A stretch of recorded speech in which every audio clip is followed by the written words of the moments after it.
오늘 우리가 읽은 말씀은 예수님께서 비유로 하신 말씀입니다.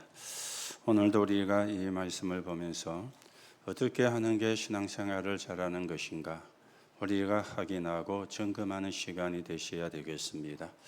내가 신앙생활을 잘할 수 있는 기회가 왔는데 그 기회를 놓쳐버린다면 그것은 참으로 어리석은 일이 되어지겠죠. 반대로 내가 어려움 속에 위기 속에 있다가 내가 신앙생활을 잘하는 기회가 와서 붙잡았다면 그거는 축복이 되고 응답이 되어질 겁니다. 그러면 신앙생활은 어떻게 하는 게 잘하는 것인가? 오늘도 우리가 말씀을 가지고 확인하시는 시간이 되셔야 되겠습니다. 우리가 신앙생활을 해가는 가운데 문득문득 이런 생각이 여러분에게 저에게 들 수가 있을 겁니다. 어떤 생각이 문득문득 들게 되어지느냐? 신앙생활이 왜 이렇게 어렵지? 라는 생각이 문득문득 들 수가 있습니다. 만약에 여러분이 그게 자주 반복이 된다면 위험한 상태라고 직감을 하셔야 돼요. 내가 뭘 놓치고 있는지, 내가 뭘 못 붙잡고 있는지 체크해야 되는 시간이 되어지거든요. 반대로 내가 신앙생활이 잘 되고 있구나. 그때도 여러분들이 체크를 하셔야 됩니다. 내가 지금 무엇을 누리고 있지? 무엇을 붙잡고 있지? 하는 부분을 체크하는 그런 시간이 되어져야 되는 것입니다. 자, 그러면 신앙생활이 어렵다고 하는데 그런데 그렇지가 않아요. 너무 쉬운 것이거든요. 왜 쉽느냐? 하나님이 주신 거 붙잡으면 쉬워요. 예수님이 말씀하신 거 붙잡으면 쉬워요. 반대로 내가 원하는 거 붙잡으면 어려워요. 그러면 힘들어지게 되어지는 겁니다. 이게 종이 한 장의 차이인데 쉬울 수도 있고 어려울 수도 있는 결과로 우리에게 오게 되어지는 것입니다. 자, 그러면 왜 어렵다고 하느냐? 복음을 모르면 어렵게 느껴지는 겁니다. 기도의 행복을 모르면 어렵게 느껴지는 겁니다. 전도의 축복을 모르면 그러면 어렵게 되어지는 겁니다. 왜 그러면 어렵게 되어지느냐? 근원이 치유가 안 되니까. 근원이 안 바뀌니까. 그러면 어려워지게 되는 겁니다. 각인이 안 바뀌니까 어려워지게 되는 겁니다. 뿌리가 안 바뀌고 체질이 안 바뀌니까 그러면 어렵게 느껴지게 되어지는 것입니다. 오늘도 여러분들이 여러분의 신분이 어떤 신분인지 그것부터 확인을 하시고 그걸 누리는 시간이 되셔야 되겠습니다. 내 신분이 어떤 신분이냐? 내가 신앙생활이 어려워져야 되는 신분이 아니잖아요. 여러분과 저는 하나님의 자녀인데 여러분과 저 안에 성삼위 하나님이 함께 하시는데 내가 그 사실을 알고 누리면은 신앙생활이 쉬워지고 좀 이상한 말이지만은 재미가 있어지는 이런 응답과 축복을 누리게 되어지거든. 여러분과 저에게 있는 힘은 망대의 축복입니다. 우리는 그 망대를 가지고 여정의 응답을 향해서 가는 겁니다. 그리고 이정표라는 방향과 시간표를 우리가 세워가는 것입니다. 이걸 보고 힘이라 그러거든요. 이 힘이 내게 와 있는데 이 힘을 내가 순간순간 느끼고 있는데 그러면 신앙생활이 어려울 수가 없잖아요. 그런데 이 힘을 모르고 이 힘을 못 느끼고 이 힘을 못 누리면 그러면 나도 모르게 신앙생활이 어렵다라고 생각이 되어지는 것입니다. 혹 여러분 가운데 어렵다고 생각되시는 분이 계시다면 그걸 빨리 바꾸셔야 돼요. 내가 뭘 놓치고 있지? 내가 뭘 붙잡고 있지? 내가 뭘 붙잡으면 되지? 내가 무엇을 확인하면 되지? 빨리 우리가 바꿔내야 그럴수록 이익이 되어지는 것입니다. 여러분, 신앙생활은 내가 최고의 축복을 받은 거구나 아는 것이잖아요. 그게 신앙생활이거든. 그런데 복음의 축복을 놓치면 안 돼요. 오늘도 여러분이 복음을 확인하는 시간이 되고 복음을 체험하는 시간이 되고 복음을 누리는 그런 시간이 되어져야 되는 겁니다. 예수님께서 마태복음 21장 41절에 보면은 잘 믿는 유대인을 보고 악한 농부라 그렇게 예수님이 말씀을 했습니다. 왜 예수님께서 잘 믿는 유대인을 보고 악한 농부라 그랬을까요? 이들의 신앙가는 선민 사상입니다. 우리는 선민, 너희는 이방인. 야훼 하나님은 우리 이스라엘만의 하나님이야. 그리고는 메시아는 우리를 압제해서 건져낼 메시아야. 이게 유대인들의 신앙관이었어요. 그런데 이 사람들은 그 신앙관이 최고라 생각을 한 거예요. 그런데 예수님은 그 사람들을 보고 악한 농부라 그렇게 이야기를 한 것입니다. 여러분이 사도행전 11장 1절에서 18절의 내용을 아시죠? 베드로가 고넬료 집에 간 겁니다. 거기서 먹고 마시고 자고 그리고는 그들에게 복음이 증거가 되어진 겁니다. 그러면 그 소식을 들은 그 사람들이 뭐라고 이야기를 해야 되겠어요? 세계 선교의 문이 열렸구나. 이래 나와야 되잖아요. 하나님이 세계 선교의 문을 여셨구나. 이렇게 말을 해야 되잖아요. 그런데 중요한 거는요, 분위기거든요. 교회 분위기가. 유대인들은 어떤 분위기냐? 이방인의 집에 가면 안 돼. 이방인과 식사를 하면 안 돼. 이게 유대인들이 갖고 있는 생각 사상인 거예요. 이 분위기가 초대교회 안에서 나타난 거예요. 그리고 가만 보니까 분위기가 이상해. 그러니까 성도들이, 중직자들이 베드로를 공격한 겁니다. 왜 이방인 집에 갔느냐? 왜 거기서 먹고 마시고 자고 했느냐?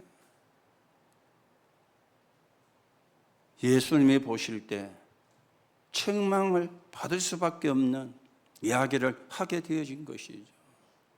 그래서 촛대가 안디옥 교회로 옮겨지게 되어진 겁니다. 그게 유대인들의 신앙관이었어요. 그 뿌리가 그들 속에 남아 있었던 거죠. 이들은 지식은 어느 정도였습니까? 시간 관리 철저했습니다. 시간 관리를. 우리는요, 아무렇게나 시간 관리하잖아요. 아무렇게나. 그렇죠. 물론 뭐 아무렇게나 시간 관리를 해도 되는 사람도 있으니까 그런 사람에게는 그게 문제가 안 될 수 있습니다. 그런데 우리는 시간 관리가 필요하잖아요. 출근하는 시간, 학교 가는 시간, 그리고 교회 오는 시간. 그렇죠. 매일 출근하는데 지각해. 그러면 그 사람은요, 눈치 구덩이가 되어집니다. 저것 또 늦었네 하면서, 저것 또 오늘 또 늦게 왔네 하면서. 그렇죠. 여러분이 그런 취급을 받는다면 어떡하겠어요? 우리 후대가 그런 취급을 받는다면 어떡하겠어요? 아무리 복음을 가지고 있어도 그런 취급을 받으면 복음을 막는 일이 되어지는 겁니다. 그렇죠. 유대인들은 철저하게 시간 관리를 했습니다. 그리고는 지식도 어마어마했어요. 노벨상을 3분의 1이나 가져갔어요. 그러면 말 다 했잖아요. 한 개 받기도 어렵는데 우리나라에 지식을 가지고 노벨상 받은 사람이 없잖아요. 노벨상 받은 사람이 하나 있는데 노벨 평화상이라. 그거는 지식을 가지고 받는 게 아니거든요. 정치력이 발휘가 되어 가지고 받은 상이라 그것도 아무나 받는 건 아니기 때문에 귀한 것은 맞는데 이런 유대인이 가지고 있는 지식이었어요. 그런데 예수님은 그 유대인을 보고 악한 농부라 그렇게 이야기를 한 것입니다. 이 사람들의 경제 관리는 또 어떻습니까? 세계 경제를 쥐고 움직여요. 완전히 세계화가 되어진 겁니다. 지금도 미국의 최고 도시인 맨하탄, 그 보수상을 움직이는 사람이 거의가 유대인입니다. 보지라는 것이 없습니다. 그렇죠. 누가 뭐래도 수입의 몇 프로는 구제비로 떼고요. 11조는 당연한 거고요. 이 사람들은 11조는 당연한 거고요. 그런데 왜 예수님이 악한 농부라 그랬을까요? 복음을 모르는 삶이라. 복음을 거부하는 삶이라. 오늘 이 사람들이 복음을 거부하는 삶을 예수님이 비유를 가지고 설명을 하신 겁니다.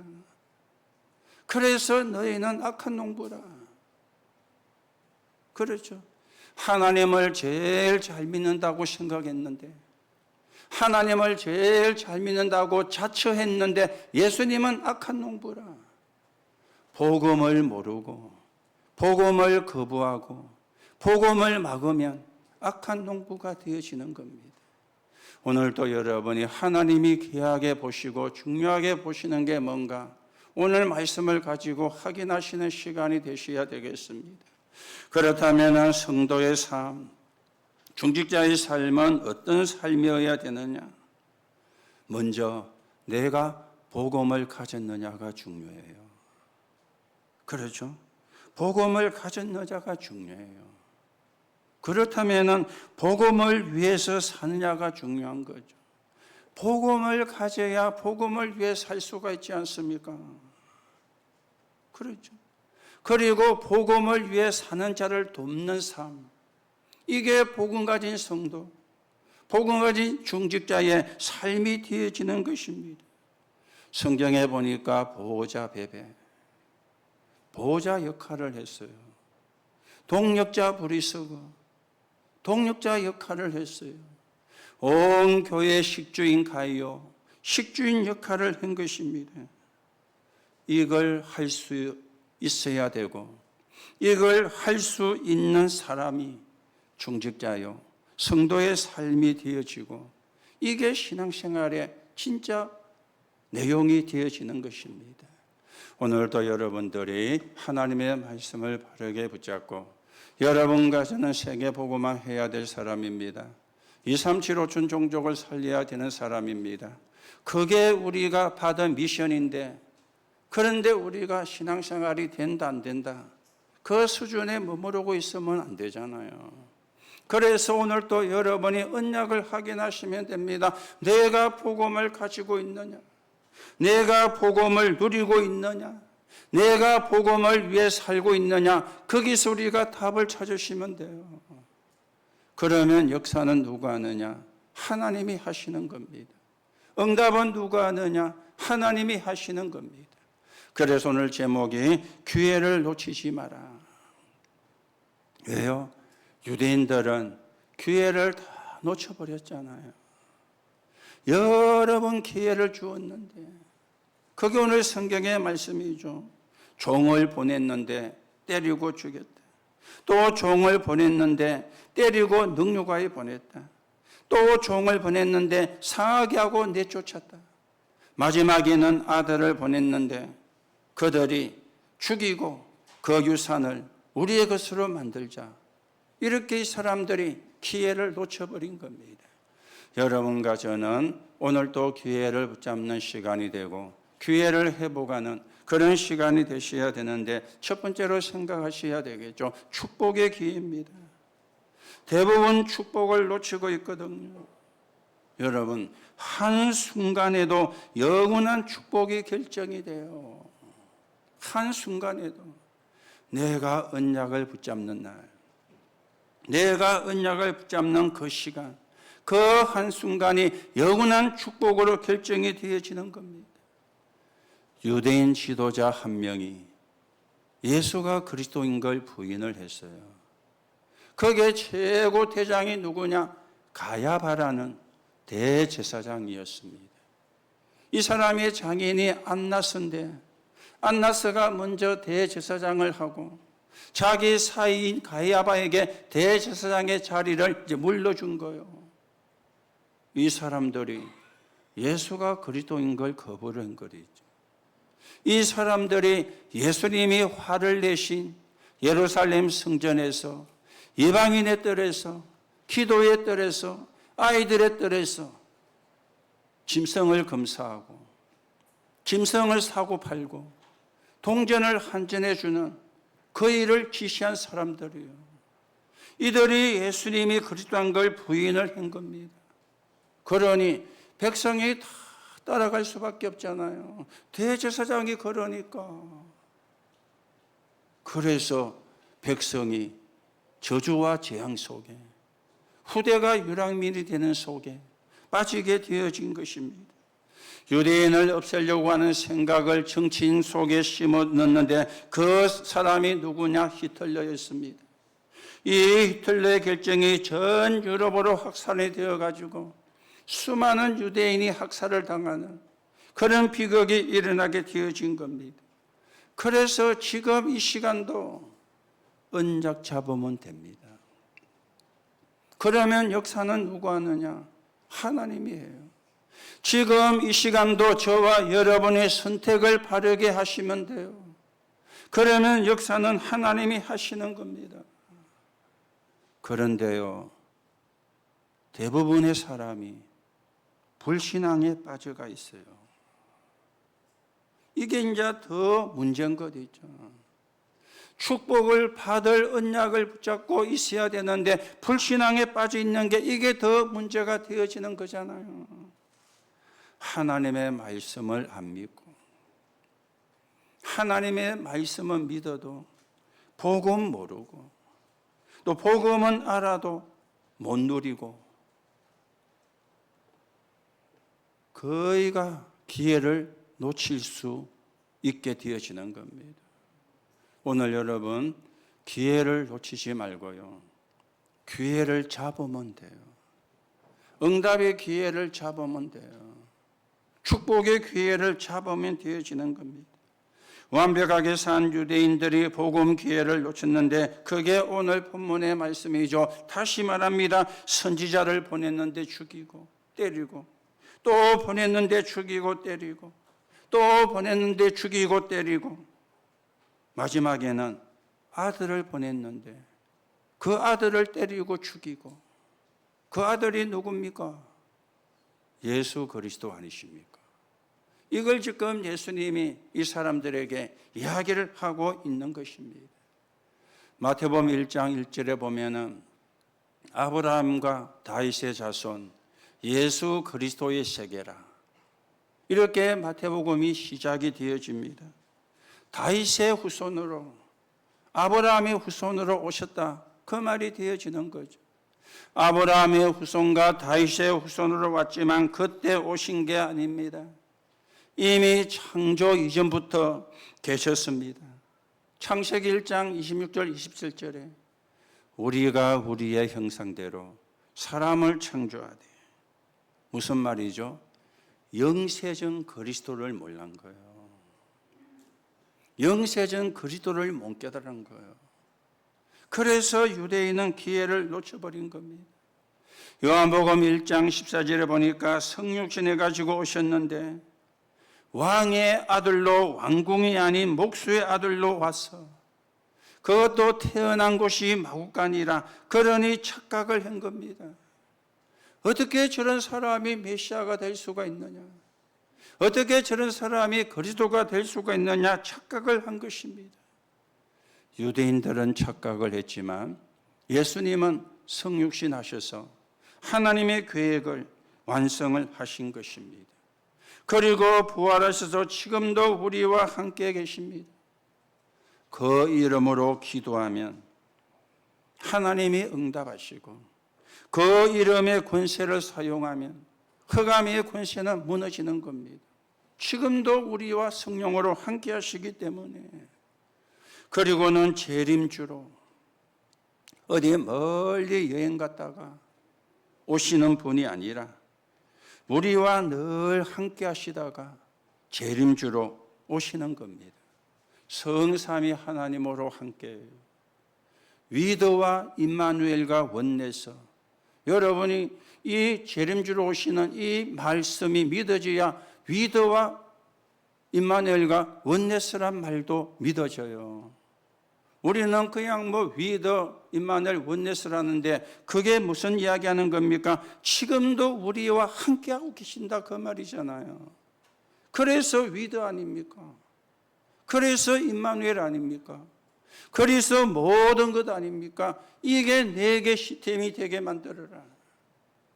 그러면서 만왕의 왕으로 만주의 주로 계시다가 심판주로 오시는 거예요. 그를 빌립보서 3장 21절이죠. 유대인들이 완벽하게 살았지만은 이 부분을 놓친 겁니다. 이 부분을 몰란 겁니다. 오늘 여러분들이 오늘도 언약을 붙잡으면 성령께서 역사합니다. 오늘도 여러분이 복음을 붙잡고 누리면 성령께서 역사하십니다. 오늘 이 시간에도 하나님의 성령이 여러분에게 역사하셔서 여러분이 가진 모든 문제 답이 되기를 축복합니다. 오늘 이 시간도 부활하신 주님이 성령으로 역사하셔서 저와 여러분이 갖고 있는 질병이 여러분과 제가 모르고 있는 질병도 치유되는 역사가 일어나기를 주님의 이름으로 축복합니다. 그러니까 지금도 역사하시는 하나님이에요. 그래서 오늘 성령이 내게 충만하게 역사해 주옵소서 기도하면 돼요. 이 시간 하나님의 성령이 나에게 충만하게 역사해 주옵소서 기도하면 돼요. 그런데 우리가 그걸 모르고 안 하면 기회를 놓치는 결과가 오게 되어지거든. 지금이 축복의 기회라. 지금이 응답의 기회라. 두 번째입니다. 복음의 기회를 놓치지 마라. 그렇다면 복음이 얼마나 귀한지 우리가 가치를 늘 확인을 해야 돼요. 아무리 훌륭해도 하나님의 자녀가 안 되면 무익하거든요. 그렇죠. 그래서 모든 사람이 사단의 함정에 빠져 있어. 나 중심이라. 구원받은 저와 여러분도 돌았으면 나 중심이라. 그게 사단의 함정입니다. 모든 나라가 사단의 문화에 빠져가 있습니다. 귀신 문화. 그렇죠. 전 세계가 귀신 문화로 지금요 장악에 들어오잖아요. 아주 친밀하게 가장을 해가지고 아주 좋은 것으로 가장을 해가지고 모든 나라가 귀신 문화가 침범에 지금 들어오고 있습니다. 그렇죠. 삶이 네피림 문화라. 이걸 여러분이 하셔야 되거든요. 모든 개인의 신분이 거짓 올무 속에, 즉 불신자 상태의 6가지 속에 빠져가 있는 거예요. 이게 내 안에 망대가 되어 있어요. 이게 요새가 되어 있어요. 이게 세상 신처럼 역사를 해요. 이게 세상 임금처럼 둔갑을 해요. 그렇죠. 하나님의 자녀가 안 되면 아무리 훌륭해도 무익합니다. 또 하나님의 자녀가 되어도 이걸 모르면 사단 심부름을 해요. 그렇죠. 오늘도 여러분들이 여러분의 정체성이 무엇인지 확인하시는 시간이 되셔야 되겠습니다. 내가 어떤 응답을 받을 사람이고 어떤 축복을 받을 사람인지 확인하는 시간이 되셔야 되겠습니다. 여러분이 복음 깨닫고 누리는 순간에 모든 문이 열리게 되어지는데 복음 가진 자체로만 또 영적 저주는 무력화되어지는 거예요. 복음 가졌다는 자체만으로. 이거 모르면 실패할 뿐 아니라 사는 자체가 복음을 막는 일이 되어지는 것입니다. 아무리 착해도 위험한 찻길에 앉아 있으면 차를 막는 거잖아요. 아무리 도둑놈이 성실하다 그래도 그 도둑질에서 안 벗어나면은 도둑놈이 되어지는 거예요. 그러면 그 사람은 숨쉬는 것조차도 죄가 되어지는 겁니다. 여러분과 제가 구원을 받고도 구원의 비밀을 모르면 그 자체가 복음 막는 것이 되어지는 거예요. 복음 막는 것이. 내가 복음 막는 짓을 안 해도 복음을 모르면 복음을 막는 것이 되어지는 거예요. 이걸 여러분이 하셔야 되거든요. 그래서 여러분 어렵게 생각할 필요가 없습니다. 여러분이 붙잡은 복음 기도로 누리면 돼요. 여러분이 붙잡은 복음 권세를 가지고 사용하면 돼요. 그러면 역사는 누가 하느냐? 하나님이 하시는 것입니다. 그래서 우리는 발자취를 남기는 사람이 되어야 되겠습니다. 복음 모르면 복음 모르고 복음 막아도 재앙입니다. 여러분이 복음 위에 살겠다. 그러면 하나님은 모든 문을 여십니다. 이게 일을 열심히 안 해도 받는 축복이 되어지는 겁니다. 복음 제대로 알면은 자손 대대로 응답을 받게 되어지는 거예요. 그래서 복음을 가졌느냐, 복음을 누리느냐, 복음을 전하느냐가 전부가 되어지는 겁니다. 여러분과 저는 후대 앞에 발자취를 남겨야 되는 사람입니다. 그래서 우리의 후대가 보고 따라오도록 우리가 받고 있는 응답을 우리 후대가 보고 받을 수 있도록 그게 우리가 발자취를 남겨야 되는 사람입니다. 그래서 여러분이 순간순간 선택을 하셔야 돼요. 순간순간 선택은 어떤 겁니까? 어려움이 올 때 100년 응답의 선택을. 그렇죠? 어려움이 올 때 100년 응답의 선택입니다. 문제 생길 때 복음을 누려라. 복음을 선택하는 겁니다. 이상한 사람을 만났을 때 그때도 복음을 누려라. 복음을 선택하는 겁니다. 그러면 끝이잖아요. 내가 복음을 선택하면 끝입니다. 근데 우리는 선택을 다르게 하기가 쉽거나 다르게 할 수가 있거든요. 어려움이 왔을 때 100년의 응답을, 그 어려움 속에 100년의 응답이 숨겨져 있으니까 어려움을 선택하지 말고 100년의 응답을, 그렇죠. 그게 우리가 선택할 거잖아요. 그걸 우리가 선택을 해야 되는 거잖아요. 그래서 여러분들이 선택만 잘하면 됩니다. 어느 게 더 복음에 유익한가? 어느 게 더 교회에 유익한가?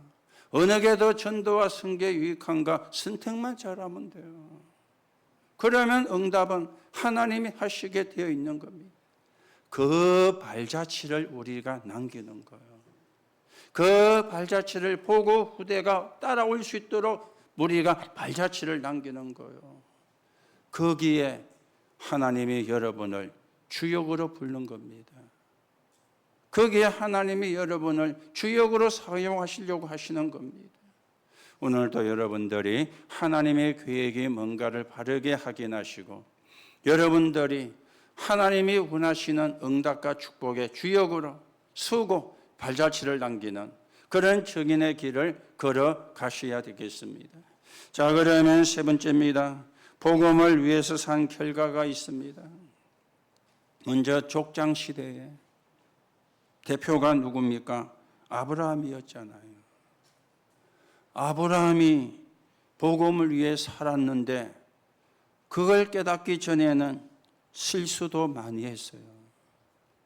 그런데 하나님은 그 실수까지도 축복을 했어요. 왜요? 복음 위에 살 사람이니까. 실수까지도 하나님이 축복한 겁니다. 이삭의 농사를 지었는데 100배의 축복을. 그렇죠. 그리고 야곱과 요셉, 창세기에 나오는 족장이었잖아요. 이들을 통해서 애굽이 복음화되고 이 사람을 통해서 전 세계가 복음화되어진 겁니다. 복음 위에 산 결과. 그리고는 포로 시대입니다. 몇 명이 언약을 붙잡았어요. 몇 명이. 하나님이 그들을 축복을 했어요. 이유가 뭐죠? 언약을 회복한 사람이라. 복음을 회복한 사람이라. 그 사람들이 저 바벨론 왕에게 대든 게 아닙니다. 언약을 붙잡은 거예요. 바벨론 왕들에게 대항을 한 게 아닙니다. 언약을 붙잡은 거예요. 결과가 이스라엘이 바벨론 포로에서 귀환을 하는 그런 결과로 하나님이 역사를 했습니다. 자, 그러면 우리가 현재 볼 것 같으면 지금은 그렇지가 않지만 복음을 위해서 하나님이 축복하신 나라가 있잖아요. 미국. 지금은 안 그렇는데 한때는 세계에서 제일로 선교사를 많이 파송한 나라가 미국입니다. 하나님이요 미국을 세계 최강대국으로 여러분 공부해봐서 아시지 않습니까? 미국의 역사가 그래 길지 않습니다. 약간 250년밖에 안 돼요. 미국 역사가. 그런데 유럽의 역사는 수천 년 내려온 역사잖아요. 그렇죠. 왜냐? 세계에서 한때 제일로 선교사를 많이 파송한 나라. 우리나라에도 미국 선교사들이 들어왔잖아요. 그래서 복음이 들어오게 되고 신문화가 들어오게 되고 그래 되어졌잖아요. 여러분들이 증거를 바르게 붙잡으시고요. 그러면은 왜 하나님이 시대마다 이 소수를 쓰셨는가 하는 이유도 찾으셔야 됩니다.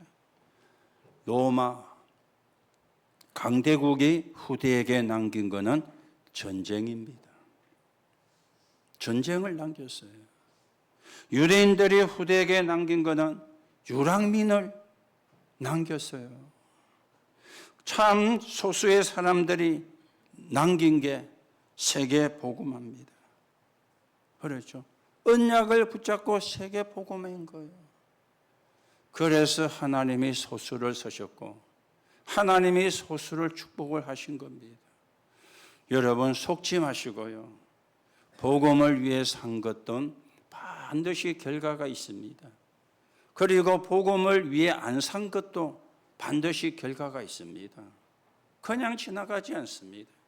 여러분들이 성경에 있는 로마서 16장의 사람들, 여러분들이 히브리서 11장의 사람들, 여러분들이 렘넌트 7명이 살았던 삶과 그들이 받았던 축복을 여러분이 증거로 붙잡으셔야 돼요. 그래서 우리도 하나님이 주시는 응답과 축복을 가지고 2, 3, 7, 5천 종족 복음화에 있어있는 그 정인의 길을 우리가 걸어가야 되는 것입니다. 그래서 오늘도 기회를 놓치지 마라.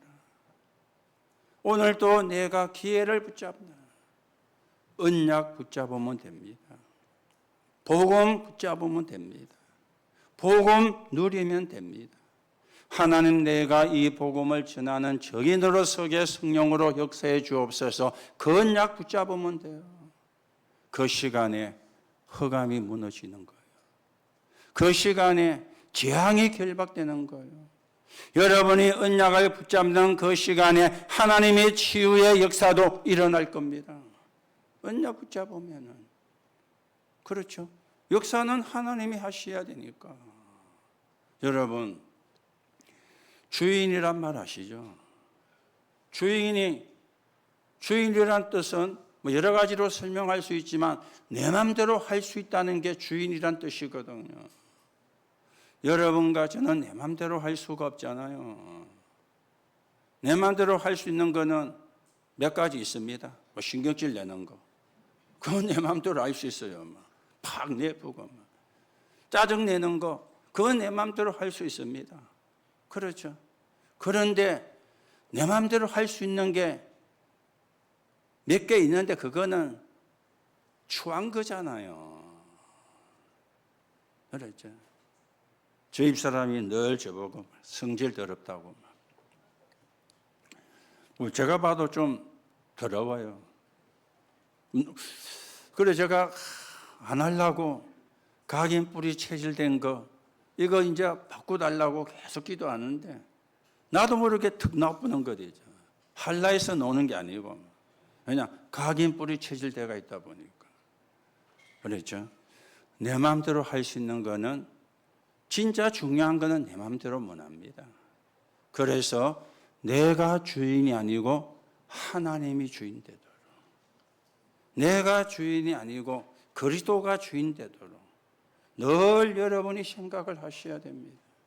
그리고 늘 여러분과 제가 기도하셔야 됩니다. 아니 내가 내 마음대로 할 수 있으면 문제가 될 게 아무도 없잖아요. 막. 이것도 해결하고 저것도 해결하고 막 만능 박사라. 그런데 내가 해결할 수 있는 게 좋은 거는 없어. 안 좋은 거는 있는지 몰라도 하나님이 주인 되도록 그리스도가 주인 되도록 그게 신앙생활을 잘하는 겁니다. 일 열심히 하는 게 잘하는 게 아니에요. 주인을 바꾸는 게 신앙생활을 잘하는 거예요. 그렇죠. 그래서 하나님 주시는 응답과 축복을 가지고 우리는 세계복음화의 헌신을 하는 겁니다. 오늘도 여러분들이 이 축복을 여러분의 것으로 만들고 또 우리가 이 축복을 가지고 하나님이 원하시는 세계복음화에 쓰이는 적인으로 세워지는 응답을 누려가셔야 되겠습니다. 자, 그러면 결론으로 말씀을 드립니다. 성경의 첫 번째 약속이 뭡니까? 이 복음을 땅끝까지 전 세계에 전해라. 그게 창세기 12장 1절에서 3절입니다. 열방이 너로 말미암아 복을 받을 것이라. 그리고 성경의 마지막 약속이 뭡니까? 사도행 1장 8절에 땅끝까지 정인이 되리라. 같은 말이잖아요. 처음 약속과 마지막 약속이 같은 말이 되어지는 겁니다. 그렇다면 결단을 내리셔야 됩니다. 어떤 결단을? 나는 정인이 될 것이다. 그 결단을 여러분이 내리셔야 돼요. 그래서 세 군데 결단을 내리셔야 됩니다. 여러분 개인에게는 하나님의 축복으로 운명을 바꾸는 정인이 될 것이라. 하나님의 축복으로 운명을 바꾸는 이걸 보고 최고 복음의 사람이라 그럽니다. 여러분들이 최고 복음의 사람으로 서도록 결단을 내리셔야 돼요. 그리고는 두 번째 교회입니다. 교회는 어떤 결단을 내려야 되느냐? 내가 기도하는 정인이 되겠다. 말을 바꾸면 최고 기도의 사람입니다. 그렇죠. 내가 우리 교회에서 최고 기도의 사람이 돼야 되겠다. 결단하는 거예요. 여러분 여기서 오해하는데 그러면 기도만 하란 말이냐? 아닙니다. 하나님으로 행복해지는 시간이요. 그게 기도거든요. 내가 우리 교회에서 최고로 기도를 많이 하는 사람이 되어서 하나님으로 행복한 사람이 되고 하나님의 행복을 누려야 되겠다. 그거 결단하는 겁니다. 그리고는 세상입니다. 세상 살리는, 시대 살리는 정인이 되게 하옵소서. 이 말은 최고 전도의 사람입니다. 그렇죠? 최고 전도의 사람. 내가 복음으로 운명을 바꾸는 적인이 개인은 교회는 최고의 기도의 사람이 되어 기도로 행복한 사람. 우리는 세상과 시대를 향하여 최고 전도의 사람. 그게 내가 정인이 되어야 되겠다. 결단하시면 역사는 하나님이 하십니다. 결단하시면 응답은 하나님이 하십니다. 그렇죠? 나는 정인으로. 그래서 우리는 237 나라 5천 종족 살리러 가는 겁니다. 세계 복음화를 향해서 가는 겁니다.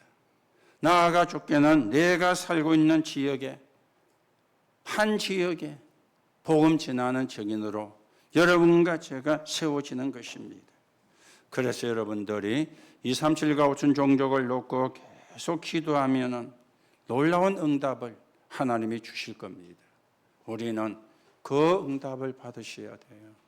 우리는 그 응답을 받을 자격이 있습니다. 오늘도 여러분에게 새 은혜가 임하기를 예수님의 이름으로 축복합니다. 오늘도 여러분이 하루 종일 기도하는 가운데 하나님이 하시는 치유의 역사가 저와 여러분에게 일어나게 되기를 예수님의 이름으로 축복합니다.